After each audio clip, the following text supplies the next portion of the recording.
Assalamu alaikum students. In today's video, I am going to explain the exercise number 9.1 from chapter number 9 और ये exercise जो है हमारी geometry की exercise है। मतलब ज्योमेट्री प्रैक्टिकल ज्योमेट्री नहीं है, बट जो हमने थ्योरम्स चैप्टर नंबर 9 में पढ़ रहे हैं कॉन्ग्रुएंसी के, जो कि ट्राइंगल की कॉन्ग्रुएंसी से रिलेटेड हैं, तो उन्हीं थ्योरम से रिलेटेड जो है ये हमारी कुछ एक्सरसाइज में क्वेश्चन मेंशन है, जो कि हम उन्हीं पोस्टुलेट्स के थ्रू जो है वो सिंप्लीफाई करेंगे, ठीक है, या उनको सॉल्व करेंगे। So question number 1 is, in the given figure measurement AB is equal to measurement CB and angle A is equals to angle C, then prove that the triangle ABC is congruent to triangle CBE। So अगर हम figure में यहाँ पर देखें, आपके question में जो figure mention है दोनों में, यहाँ पे दो ट्राइंगल्स हैं जो कि इंटरसेक्ट कर रही हैं एट पॉइंट बी, यानी कि जॉइन यहाँ पे बी पॉइंट का इंटरसेक्शन हो रहा है लाइन सेगमेंट ए सी जो है वो। और ये हमारे पास फर्स्ट वन ट्राइंगल है ए बी डी, और ये हमारी सेकेंड वन ट्राइंगल है बी ई सी या सी बी ई, जो भी आप इसको रीड करें। और अकॉर्डिंग टू गिवन कंडीशन आपके पास जो चीज़ इक्वल इनमें मेंशन है वो है side A B. It means ये आपको देखें डबल लाइन से यहाँ मेंशन भी किया हुआ है कि this one side is congruent to this one side यानी बी सी के, and angle A is congruent to angle C. तो आपको ये प्रूफ करना है कि यहाँ पर आपके पास अगर एक एंगल और एक साइड इक्वल है, देन आप प्रूफ करेंगे these two triangles are also congruent triangle. तो इसको प्रूफ करने के लिए अब हमें किसी पोस्टुलेट के थ्रू करना होगा, या तो वो साइड एंगल साइड का होगा या एंगल साइड एंगल का पोस्टुलेट होगा, क्योंकि गिवन कंडीशन के अकॉर्डिंग मेरे पास एक एंगल और एक साइड ऑलरेडी इक्वल है। तो अब हमें इसमें कोई थर्ड वन एलिमेंट ऐसा फाइंड करना है जो हमें कॉन्ग्रुएंट नज़र आ जाए, तो फिर हम अपनी ट्राइंगल की कॉन्ग्रुएंसी को प्रूफ कर देंगे। ओके, सो यहाँ देखें, इसका मैंने सोल्यूशन किया है कि पहले मैंने गिवन में यहाँ पर मेंशन कर दिया है in triangle A B D corresponding to triangle C B E आपके पास angle A is congruent to angle C है, and similarly measurement side line segment A B is congruent to measurement line segment C B. ये वही given जो condition थी उन्हीं को ही हमने यहाँ पर मेंशन किया है इस गिवन स्टेटमेंट में कि ये चीज़ें आपकी जो है वो कॉन्ग्रुएंट थी, ठीक है, एक एक एंगल और एक एक साइड। प्रूफ हमें करना है triangle A B D is congruent to triangle C B E. तो अब यहाँ पर मैंने अपने जस्ट लाइक अ थ्योरम यहाँ पर मैंने स्टेटमेंट और रीजंस के यहाँ पे कॉलम बना लिए हैं, और जो चीज़ हमें प्रूफ करनी है अब स्टेटमेंट्स के साथ साथ उसके अकॉर्डिंग उसके रीज़न देते जाएंगे और उसको हम प्रूफ करेंगे। Okay, so again in statement we consider और we correspond triangle A B D and triangle C B E. इन दोनों ट्राइंगल को हम करस्पॉन्ड करवा रहे हैं triangle ABD and CBE. Measurement AB is congruent to measurement CB. This one is a given statement. Angle A is congruent to angle C. Again, it is a given statement. Now, अब हमने यहाँ पे एक और चीज़ इनकी equal करवाई है इन दोनों ट्राइंगल में, और वो क्या है कि measurement angle ABD is congruent to measurement angle CBE। ABD B centre में आ रहा है, इसका मतलब कि इस एंगल की बात हो रही है, ठीक है, एंड हमने इसको कहा है कि this one angle is congruent to measurement angle C B E. ये दोनों एंगल जो हैं कॉन्ग्रुएंट है, ठीक है, इन दोनों एंगल्स की बात हो रही है। ये दोनों एंगल्स क्यों इक्वल हैं? बिकॉज हमें टाइप्स ऑफ एंगल में एक टाइप ऑफ एंगल पढ़ा था कि if two lines intersect each other then the pair of opposite angles are called the vertical angles and these vertical angles are always congruent। ठीक है, आपके पास जब भी दो लाइंस इंटरसेक्ट करती हैं तो आपके पास जो अपोजिट पेयर्स ऑफ एंगल्स होते हैं, फॉर एग्जांपल जैसे मैं एंगल 1 कह दूँ अगर, और ये angle 2, this one angle 3 and this one angle 4, तो ये 4 एंगल्स जो हैं आपके पास, ये एंगल है 4, ठीक है। तो अपोजिट एंगल जो है 1 का अपोजिट 2, 3 का अपोजिट 4। तो जब आपके पास टू लाइंस इंटरसेक्ट कर रही हैं तो इन इंटरसेक्टिंग लाइंस पे हमारे पास जो अपोजिट एंगल के पेयर्स होते हैं वो कॉन्ग्रुएंट होते हैं और वो वर्टिकल एंगल होते हैं, यानी हम वर्टिकल एंगल्स का नेम देते हैं। तो यहाँ पे भी देखें कि आपकी जो फिगर है, जो ट्राइंगल बनी हुई है दोनों, ये दोनों इंटरसेक्ट कर रही हैं। Line segment A C and line segment C D दोनों इंटरसेक्ट कर रही हैं एट पॉइंट बी। तो इट मीन्स के ट्राइंगल ए डी सी के अंदर, ए बी डी के अंदर एंगल बी जो है यहाँ से, और सी बी ई ट्राइंगल में C B E angle B angle जो बन रहा है वर्टेक्स बी पर जो एंगल बन रहा है, इन दोनों ट्राइंगल के ये एंगल भी जो है वो कॉन्ग्रुएंट होंगे। और इनकी रीज़न क्या होगी? Because both are the pairs of vertical angle. तो यहाँ मैंने इसकी रीज़न में यही मेंशन किया है कि पेयर ऑफ वर्टिकल एंगल्स हैं ये, इसलिए हमारे पास एक न्यू एंगल हमने इसका इक्वल करवा दिया। सो एंगल साइड एंगल, ठीक है, ये हमारी साइड थी, ठीक है, साइड एंगल, और फिर ये भी एंगल है। तो एंगल साइड एंगल पोस्टुलेट के according we can say that triangle A B D is congruent to triangle C B E. तो जस्ट इसको इतना ही प्रूफ करना था हमें कि ये दोनों ट्राइंगल जो हैं वो कॉन्ग्रुएंट है, तो हमने इसको जस्ट लाइक अ थ्योरम हमने इसको प्रूफ कर दिया। Okay, now move to the next one, question number 2. In question number 2, question is from a point on the line bisector of an angle, perpendiculars are drawn to the arms of the angle. Prove that these perpendiculars are equal in measures. आपके पास यहाँ पे figure भी given है, और angle bisector पहले क्या होता है पहले ये देख लें। आपके पास 3 यहाँ पर लाइंस हैं, जैसे Q एंड R। अच्छा, इसको हम थोड़ा नेम दे देते हैं ताकि आपको पता चल जाए कि कौन कौन से वर्टेक्स है। जैसे सपोज कि ये जो वर्टेक्स है जहाँ पे आपके पास ये तीनों लाइंस आके मीट कर रही हैं, ये हमारा वर्टेक्स ए है, ठीक है, तो ये एंगल ए हो जाएगा, ठीक है। अब सेंटर लाइन जो है आपकी, ये लाइन जो है जो पी, इसको आप पी ए सपोज कर लें, दिस वन लाइन जो है ये वाली, ये आपके एंगल को क्या कर रही है? बाइसेक्ट कर रही है, ठीक है। बाइसेक्ट मीन्स कि एंगल ए को ये इक्वली 2 पार्ट्स में डिवाइड कर रही है। तो ये बाइसेक्टर लाइन जो है, इस बाइसेक्टर लाइन पर आपके पास कोई भी हमने एक पॉइंट कंसिडर कर लिया है, पॉइंट पी, और उस पॉइंट पी से जब हमने आपके एंगल्स के जो आर्म्स है, यानी कि एंगल ए के जो दोनों आर्म सी, इसके ऊपर हमने परपेंडिकुलर जो ड्रॉ किया है, आपको ये शो करना है कि these perpendiculars are equal in measure. Perpendicular line means वो लाइन जो कि 90 डिग्री का एंगल बनाती है। आपको शो करना है कि P Q is equal to P R. आपको प्रूफ जो करनी है चीज़ वही बतानी है कि पॉइंट पी जो है, जो कि लाइन बाइसेक्टर लाइन पर हमने एक पॉइंट कंसिडर किया है, पॉइंट पी, तो उस पॉइंट पी से हमने अपने आर्म्स पर, एंगल की जो आर्म्स हैं, इन पर 2 परपेंडिकुलर ड्रॉ किए हैं, यानी 90 डिग्री लाइंस ड्रॉ की हैं, और ये परपेंडिकुलर लाइंस जो हमने ड्रॉ की हैं, तो ये डिस्टेंस बनेगा P to Q and P to R, this value are equal, और ये दोनों के डिस्टेंस जो है वो दोनों के वो इक्वल होंगे। ये चीज़ हमें प्रूफ करनी है। अब इसका सॉल्यूशन देख लेते हैं। सही, यहाँ पे देखें, अब गिवन में पहले हमने मेंशन कर दिया एंगल ए बी सी, जैसे suppose angle is A B C. अच्छा, मैंने इसके सोल्यूशन में यहाँ पे इसको जिस पॉइंट पर ये एंगल फॉर्म हो रहा है उसे मैंने बी, वर्टेक्स बी का नेम दिया है, और इसकी जो आर्म्स हैं उसे मैंने A B and B C का नेम दिया है, ठीक है। ये जो आपके पास एक आर्म ये है एंगल की और एक आर्म ये है, और अकॉर्डिंग टू द लेबलिंग मैंने इसको सपोज कर लिया है कि A B and B C are the arms of the angle B, okay. और एंगल बी जो है वो हमारा बाइसेक्ट हो रहा है, और जो हमारी बाइसेक्टर लाइन है उसको हमने नेम दिया है B D line segment, okay. So angle A B C is the given angle and B D is the bisector of angle A B C, and suppose the P is the point on the bisector BD and PQ is perpendicular on BC। देखें, point P से जो हमने perpendicular draw किया है, ये हमारे perpendicular कौन से आर्म पे ड्रॉ हुआ है? BC पर।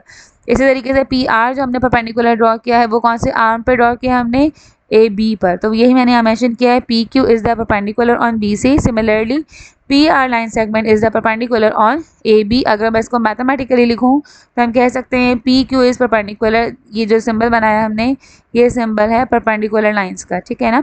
सो PQ is perpendicular on BC and similarly PR is perpendicular on AB। आपकी जो लाइन एंगल बी की जो आर्म्स थी उनके ऊपर हमने शो कर दिया है कि एक AB पर परपेंडिकुलर ड्रॉ हुआ है और एक BC पर। ओके, प्रूफ क्या करना है हमें कि these perpendiculars are equal in length. तो हमें प्रूफ करना है कि P टू Q ये distance and P to R ये डिस्टेंस जो है आपके पास ये कॉन्ग्रुएंट है, सही। अगेन इसको प्रूव करने के लिए हमने यहाँ पे कॉलम बना लिए हैं स्टेटमेंट एंड रीजंस के। नाउ स्टार्ट करते हैं स्टेटमेंट नंबर 1 से। In triangle B P Q corresponding to triangle B P R. अब ये B P Q and B P R कौन से ट्राइंगल हैं? यहाँ देखें आपकी जो बाई सेक्टर लाइन है, जब इसको हमने ड्रॉ किया है तो आपके गिवन जो आपका जो एंगल था वो 2 ट्राइंगल्स में डिवाइड हो चुका है। अच्छा, यहाँ पर मैं इसको दोबारा से बता देती हूँ थोड़ा सा। This one is triangle BPQ and this one is the triangle BPR। ठीक है, आपके पास जो बाई सेक्टर लाइन है BD और इसको ड्रॉ करके और परपेंडिकुलर ड्रॉ करके हमारे पास 2 ट्राइंगल्स बन गई हैं। और इसको फर्स्ट वन ट्राइंगल ये है और सेकंड वन ट्राइंगल ये है और इसको हम करस्पॉन्ड करवा रहे हैं। ठीक है, हमें जैसे कि प्रूव करना है कि PQ and PR equal in length, तो उसके लिए हमें पहले इन दोनों ट्राइंगल की कॉन्ग्रुएंसी करवानी होगी। और जैसे ही ये दोनों ट्राइंगल कॉन्ग्रुएंट होगी so we can say that the corresponding sides are also equal. तो इस वजह से हम इसको करस्पॉन्ड करवा रहे हैं। ओके, तो अगर इन दोनों ट्राइंगल को करस्पॉन्ड करवाएं तो अब यहाँ देखिए हमें क्या क्या चीज़ इक्वल नजर आई। सबसे पहले चीज़ तो ये कि एंगल 1 जो है वो एंगल 2 के इक्वल होगा, because BD is the bisector जो कि आपके एंगल B को बाइसेक्ट कर रहा है। So it mean this angles are equal. Angle 1 is equals to angle 2. Okay, and the second one is हमने यहाँ पे मेंशन कर दिया है angle 1 is congruent to angle 2. Why? Because BED is the bisector of angle RBQ. RBQ हम किसे कह रहे हैं? जैसे ट्राइंगल के अकॉर्डिंग, यानी अभी हम इन पॉइंट्स को कंसीडर नहीं कर रहे, जो हमारी ट्राइंगल फॉर्म हो रही है उसमें देखने के RBQ। ठीक है, ये जो हमारे पास एक ट्राइंगल बनी है पूरी, ठीक है, यहाँ से इसकी बात कर रहे हैं कि इसमें आपके पास B जो है वो बाइसेक्ट हो रहा है BD की वजह से, तो इसलिए हमारे पास ये दोनों एंगल जो हैं वो इक्वल हैं। Number 2, angle 3 is congruent to angle 4, because हमने जैसे गिवन स्टेटमेंट में कहा था कि we draw the perpendicular from the point P on the both arms of the angle. तो इट मीन्स कि अगर हमने परपेंडिकुलर्स ड्रॉ किए हैं तो आपके पास परपेंडिकुलर लाइन कौन सी होती है? जो 90 डिग्री की लाइन होती है वो परपेंडिकुलर होती है। तो ट्राइंगल के अंदर भी ये वाला एंगल जो है ये 90 का शो कर रहे हैं, और ट्राइंगल BPR के अंदर भी जो एंगल है इसको हम 90 का शो कर रहे हैं, because PR and PQ are the perpendicular lines. तो इट मीन्स कि दोनों के एंगल जो बन रहे होंगे वो यहाँ पर 90 डिग्री के एंगल हैं, यानी आपके समझें कि ये राइट ट्राइंगल्स हैं। सही, तो ये एंगल दोनों का इक्वल है, 90 डिग्री एंगल है। तो वो हमने मेंशन कर दिया, because both are the right angles. Reason हमने दे दिया कि because both are the right angles, therefore angle 3 is congruent to angle 4। Now BP is congruent to BP। आपके पास जो लाइन सेगमेंट BP है ये इस ट्राइंगल का भी पार्ट है और ये इस ट्राइंगल का भी पार्ट है, ये दोनों में कॉमन है साइड, तो इसलिए ये आपकी कॉमन साइड होने की वजह से दोनों में इक्वल हो गई, कॉन्ग्रुएंट हो गई। तो अब आप यहाँ देख सकते हैं कि एक एंगल एंड अगेन दूसरा एंगल और एक हमारी साइड इक्वल हो गई है। सो इट मीन्स के according to angle side angle postulate triangle BPQ is congruent to triangle BPR। Triangle BPQ is congruent to triangle BPR। तो अगर ये ट्राइंगल और ये ट्राइंगल दोनों कॉन्ग्रुएंट हो गई हैं, so it means all the remaining angles and remaining sides are congruent due to the congruency of both triangle. So we can say that the line segment PQ is congruent to line segment PR due to the congruency. तो इसलिए हमने यहाँ mention कर दिया, therefore PQ is congruent to PR and both are the corresponding sides of congruent triangles. ठीक है, और ये चीज़ हमारी रिक्वायर्ड थी, या हमें जो चीज़ प्रूव करनी थी, तो ये चीज़ हमारी हो गई यहाँ पे प्रूव। आई होप कि आपको इसके सारे पॉइंट्स क्लियर हो गए होंगे। जस्ट लाइक अ थ्योरम ही इसको हमने प्रूव करना था।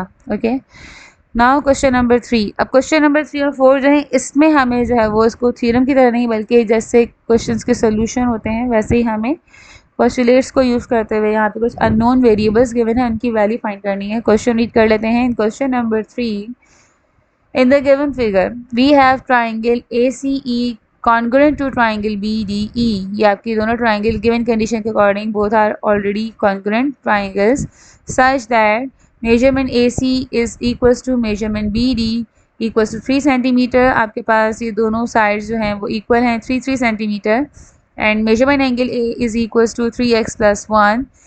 मेजरमेंट एंगल ई, अच्छा ई पे इन्होंने यहाँ पे बुक में आपको एंगल ई को 3 लेटर्स में डिफाइन करना चाहिए था वैसे तो, लेकिन क्योंकि ई के हमारे पास देखें ई पे ये एंगल भी बन रहा है, ये एंगल भी बन रहा है, ये भी एंगल, क्योंकि इस इंटरसेक्टिंग पॉइंट है, वर्टिकल एंगल वाली कंडीशन आ रही है यहाँ पर, लेकिन इन्होंने यहाँ मेंशन नहीं किया है, तो हम इसको इंटीरियर एंगल ही सपोज कर लेते हैं। Measurement angle E is equal to 3y minus 2 and measurement angle B is equal to x plus 35 degree.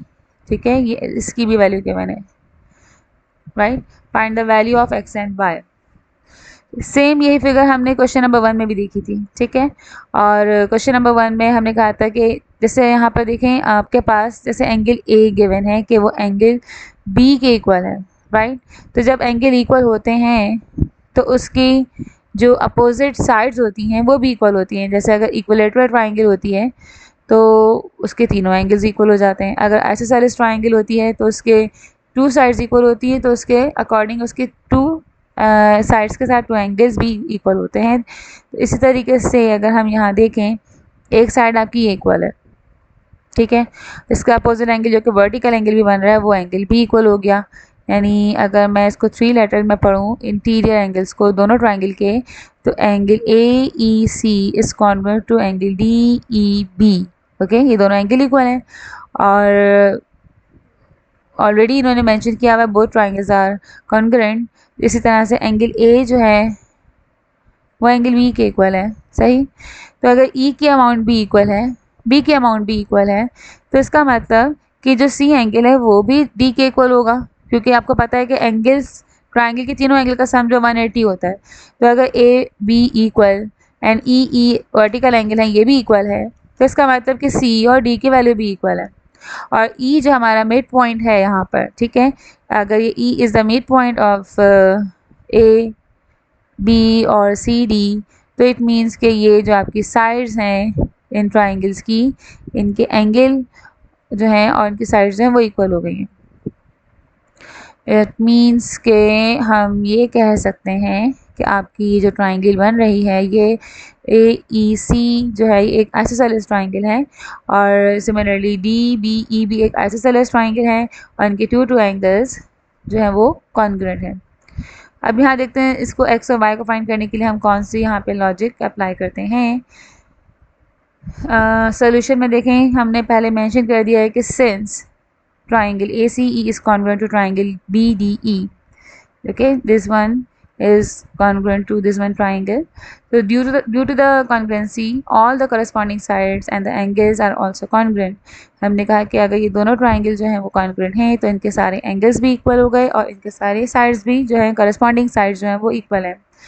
So it means कि measurement angle A is equal to measurement angle B. ये तो आपके figure में भी given है कि angle A जो है वो एंगल बी के कॉन्ग्रुएंट है। तो अगर ये दोनों एंगल कॉन्ग्रुएंट है तो आप क्वेश्चन में से हमने ए और बी की वैल्यू हमने यहाँ पे पुट कर दी। ए की वैल्यू थी 3x प्लस 1 और बी की वैल्यू थी x प्लस 35 डिग्री। तो अब ये आपके पास सिंपल एक लीनियर इक्वेशन बन गई है, और इस लीनियर इक्वेशन को हमें सिंप्लीफाई करना है फॉर वैल्यू ऑफ x। तो अब हम यहाँ पे क्या करेंगे कि x हमने लेफ़्ट साइड पे मूव कर देना है और 1 हम अपनी राइट साइड पे मूव कर देंगे। तो x यहाँ पर आके जो है वो माइनस का हो गया, प्लस 1 सिमिलरली वहाँ आ जाएगा तो माइनस का हो जाएगा। इनके साइन चेंज हो गए, दोनों माइनस में होगा। 3x में से हमने x माइनस किया, हमारे पास वैल्यू आ गई 2x, और 35 में से हमने 1 माइनस किया, वैल्यू आ गई 34। और x की वैल्यू फाइंड करने के लिए जो 2 यहाँ पे एज अ कोफिशिएंट है मल्टीप्लाई हो रहा था x से, वो जब लेफ्ट साइड पे जाएगा तो फिर वो डिवाइड में आ जाएगा। फिर हमने इसको कैंसिल कर दिया, 2 1 ज़ा 2 एंड 2 1 ज़ा 2 एंड 2 7 ज़ा 14। So the value of x is 17। तो समझिए कि क्वेश्चन का आपके पास एक आंसर तो आ गया वैल्यू ऑफ x। ओके, अब हमें फाइंड करनी है वैल्यू ऑफ y। तो जैसे मैंने आपको पहले बताया था कि दोनों ट्राइंगल्स कॉन्ग्रुएंट हैं, और ट्राइंगल जो कॉन्ग्रुएंट हैं उनकी जो वर्टिकल एंगल होने की वजह से ये दोनों एंगल भी कॉन्ग्रुएंट हैं। सो इट मीन्स कि इसके एंगल C और एंगल D भी आपस में जो है वो कॉन्ग्रुएंट हैं। तो इस और E जो है वो मिड पॉइंट है आपके पास इसका, तो इसलिए ये दोनों साइड्स जो हैं AE and CE are also congruent. तो ये आइसोसेलेस ट्राइंगल की कंडीशन आ रही है, और आइसोसेलेस ट्राइंगल में या आपने थ्योरम भी पढ़ा है, if 2 sides of a triangle are congruent then the corresponding angles are also congruent. तो इसका मतलब एंगल A और एंगल C जो है वो दोनों कॉन्ग्रुएंट हैं। तो यहाँ पे मैंने y को फाइंड करने के लिए यही चीज़ अप्लाई की है कि in the given figure both triangles are congruent and E is the midpoint, therefore we can say that AE and CE are equal. ये दोनों साइड्स आपकी जो है वो इक्वल इन मेजर हैं और AEC is an isosceles triangle, ठीक है ना। अगर ये आइसोसेलेस ट्राइंगल है तो इट मीन्स कि angle A and angle C जो है वो इक्वल है, क्योंकि ये अपोजिट एंगल हैं कॉन्ग्रुएंट साइड के। ओके, इसको मैं अगर इस तरीके से आपको यहाँ पर बना के बता देती हूँ। ये एक ही ट्राइंगल अभी मैं कंसिडर कर रही हूँ y की वैल्यू फाइंड करने के लिए। आपके पास इस तरीके से ये कंडीशन आ रही है A, E and C, okay. और हमने कहा कि AE and CE are equal in measure, therefore the opposite angles are also congruent. इसका अपोजिट एंगल ये और इसका अपोजिट एंगल ये दोनों कॉन्ग्रुएंट हैं, तो इसलिए हम यहाँ पर इसको हम इक्वल करवा के दिखा रहे हैं। A is equal to C और रीजन हमें दे दिया opposite angles of congruent side. अब हम पहले A की वैल्यू मालूम करते हैं, क्योंकि हमें A गिवन था इन टर्म्स ऑफ x और हमने x की वैल्यू कैलकुलेट की थी। A की वैल्यू हमें क्वेश्चन में गिवन है 3x + 1। x की वैल्यू हमने फाइंड की थी 17, वो हमने यहाँ पुट कर दी है। तो 317 3 is 51 एंड +1 किया तो एंगल A की वैल्यू आ गई 52। अगर A 52 का है तो C भी 52 का ही होगा, क्योंकि ये दोनों एंगल कॉन्ग्रुएंट है, तो एंगल C भी 52 का हो गया, ठीक है। अब हम यहाँ पे अप्लाई करेंगे कौन सा theorem, as we know that the sum of all the angle of a triangle is equal to 180 degree. तो इस लॉजिक को यहाँ पे अप्लाई कर हमने किया कि अगर आपके पास एक ट्राइंगल है, ठीक है, तो इसके तीनों एंगल जो है A, C और E, इन तीनों का सम 180 के बराबर होगा। तो हमने इसको मैथमेटिकली यहाँ पे मेंशन कर दिया, measurement angle A plus measurement angle C plus measurement angle E is equal to 180 degree. Now we put the value of angle A and C. Value of A, my angle A is 52, value of angle C is also 52 and the value of angle E is 3y minus 2. ये question में given थी and the sum of all these angle equals to 180 degree. Okay, 52 plus 52 is equals to 104. Then 104 में से हम plus minus minus यानी 104 में से हमने 2 माइनस किया तो वैल्यू आ गई 102। सो आपकी लेफ्ट साइड पे आ गया 3y plus 102 is equals to 180 degree. फिर हमने 102 को जो है वो राइट साइड पे शिफ्ट किया है, क्योंकि y की वैल्यू कैलकुलेट करनी है हमें, तो ये प्लस की वैल्यू यहाँ पर आकर माइनस की हो गई है, ठीक है। फिर हमने 180 में से 102 को माइनस किया तो वैल्यू आ गई है 78। अब हमने y को फाइनली कैलकुलेट करने के लिए 3 जो एज अ कोफिशिएंट था यहाँ पर मल्टीप्लाई हो रहा था, उसे भी लेफ्ट साइड पर राइट साइड पर हमने मूव किया। तो ये 3 1 ज़ा 3, 3 2 ज़ा 6 एंड 3 6 ज़ा 18। तो कैंसिलेशन करने के बाद हमारे पास y की वैल्यू आ गई है 26।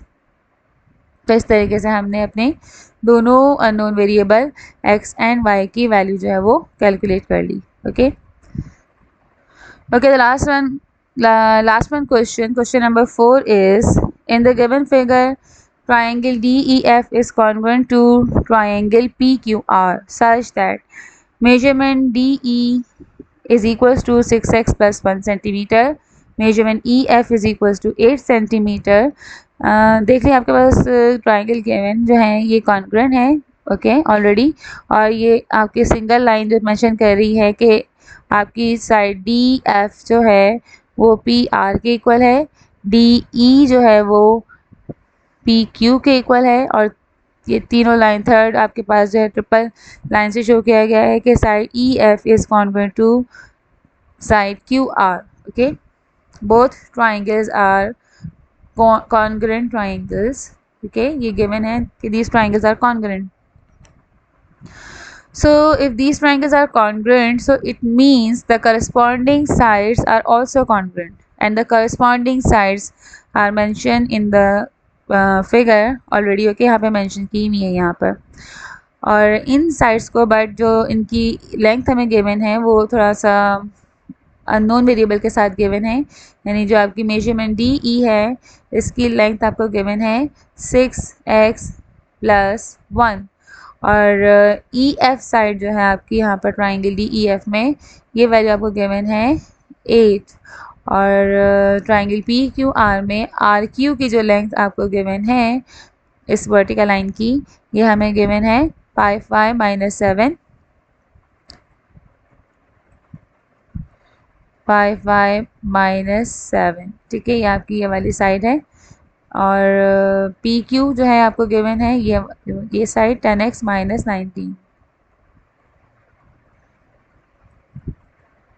ठीक है, इस तरीके से आपको ये साइड्स गिवन है और आपको फाइंड आउट क्या करना है, आपको अपने इस साइड्स में जो अननोन वेरिएबल गिवन है लेंथ में x एंड y, इनकी वैल्यू कैलकुलेट करनी है। ओके, सो सोल्यूशन में देखते हैं। देखें यहाँ पे मैंने अगेन इसको ड्रॉ कर लिया है ट्राइंगल्स को, ए triangle D E F and P Q R को, और फिगर के अकॉर्डिंग जो बुक में मेंशन थी, जो साइड्स कॉन्ग्रुएंट थी वो भी यहाँ मेंशन कर दी है। सोल्यूशन देखें। Since the triangle DEF is congruent to triangle PQR, so due to the congruency, all the sides and the angles are equal or congruent. आपके बोथ दोनों ट्राइंगल जो है वो congruent ऑलरेडी हैं, तो उसके सारे साइड्स एंड एंगल जो हैं वो इक्वल हैं। तो अब हम यहाँ पे चेक कर लेते हैं कि कौन सी साइड कौन सी इक्वल है। यहाँ पे देखें, आपके पास जो साइड DE है, ये डबल यहाँ लाइन मार्क की हुई है आपके पास DE पर, ये साइड जो है वो कॉरेस्पॉन्डिंग साइड कौन सी आ रही है इसकी, पी क्यू। डी ई की करस्पॉन्डिंग साइड कौन सी आ रही है, पी क्यू। ओके, वैसे भी जब हमारे पास यहाँ पे देखें आपके जो कॉन्ग्रुएंट का स्टेटमेंट लिखा होता है उससे आपको पता चल जाता है कि कौन कौन सा साइड जो है या कौन कौन सा वर्टेक्स आपका करस्पॉन्डिंग है। डी के साथ करस्पॉन्डिंग आ रहा है पी। ट्राइंगल की शेप इन्होंने थोड़ा सी इन्वर्ट करके बनाई है, ठीक है, लेकिन अगर हम देखें तो डी के साथ यानी इस वर्टेक्स का जो कॉन्ग्रुएंट या उसका जो करस्पॉन्डिंग साइड जो आ रहा है वर्टेक्स आ रही पी आ रहा है, ठीक है, एंड ई का जो करस्पॉन्डिंग वर्टेक्स है वो है आपके पास क्यू। फिगर में भी देख लें और मैथमेटिकली इक्वेशन में भी देख लें, ई के साथ कौन सा आ रहा है क्यू, और एफ का जो करस्पॉन्डिंग वर्टेक्स है वो है आर, यानी ये जो है ये इसका करस्पॉन्डिंग वर्टेक्स है। ठीक है, तो इसके अकॉर्डिंगली डी ई की जो लेंथ है वो पी क्यू के इक्वल है, और इन्होंने खुद भी ऑलरेडी फिगर में डबल लाइन से मेंशन किया हुआ है कि these two sides are congruent. तो मैंने यहाँ पर कॉन्ग्रुएंट साइड्स को, करस्पॉन्डिंग कॉन्ग्रुएंट साइड्स को जो है यहाँ पे मेंशन कर दिया है कि measurement of line segment D E is equals to measurement of line segment P Q. D E and P Q की वैल्यू आपके पास क्वेश्चन में गिवन है 10x minus 19 and 6x plus 1, वो हमने वहाँ पे वैल्यू पुट कर दी है। अब हम इसको as a linear equation solve करेंगे for finding the value of x। So 6x मैं जो है राइट साइड पे ले गई हूँ और 19 हम लेफ्ट साइड पे लेकर आ गए हैं, तो माइनस यहाँ 19 यहाँ माइनस का है, इस साइड पर आकर प्लस का हो गया, और 6x भी यहाँ प्लस का है, तो ये आपके पास इस साइड पर आके माइनस का हो गया। ठीक है, इनके साइन हमारे चेंज हो गए हैं। 19 plus 1 is 20 and 10 minus 6 is 4। So x की वैल्यू आ गई 4 1 ज़ा 4, 4 5 ज़ा 20, value of x is 5। Okay, now similarly, in both triangles, measurement line segment QR is congruent to or equal to measurement of line segment EF. Okay, आपके जो given triangle है इसमें जो आपके पास साइड है QR, यहाँ पे देखें फिगर में,